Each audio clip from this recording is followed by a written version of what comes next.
Bonjour, dans cette vidéo nous allons apprendre ce que sont les pointeurs, optimiser leur programmation et la rendre générique.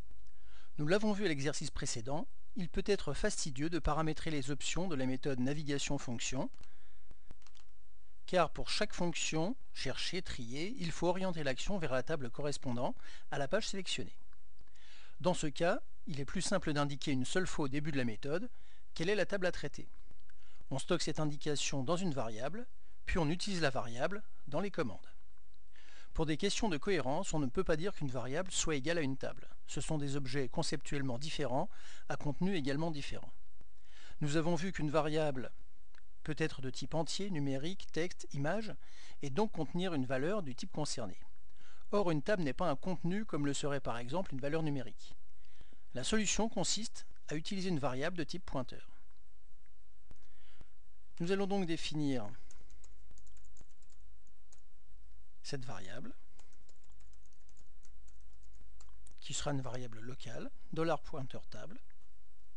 Cette variable existe en mémoire. Maintenant, pour la valoriser, nous allons utiliser ce type de syntaxe. Ma variable de type pointeur est égale à pointeur vers intervention. Donc nous avons bien, comme nous l'avions vu pour les variables, une initialisation, une valorisation. Et par la suite, à chaque endroit où la table intervention aurait dû être utilisée, on va pouvoir remplacer par cette variable qu'il va falloir dans ce cas dépointer. L'avantage étant que tout le code qui est ici, qui est un simple copier-coller avec juste changement de la table, peut être remplacé par ces deux mêmes lignes, à condition que nous ayons défini au préalable vers quelle table il fallait pointer en fonction du numéro de page. Nous nous retrouvons donc à récupérer le code que nous avions écrit tout à l'heure.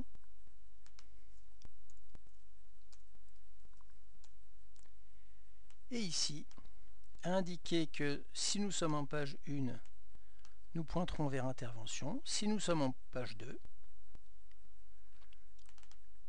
nous pointerons vers technicien. Ceci étant indiqué, nous n'avons plus besoin de tester les pages ici.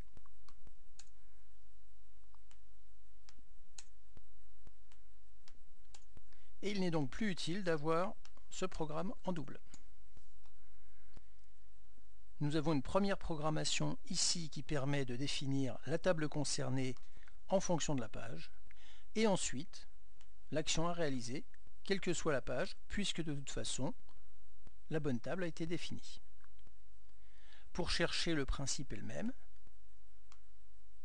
On va déplacer ici le code, enlever complètement le au cas où qui est là, et remplacer intervention par pointeur vers la table.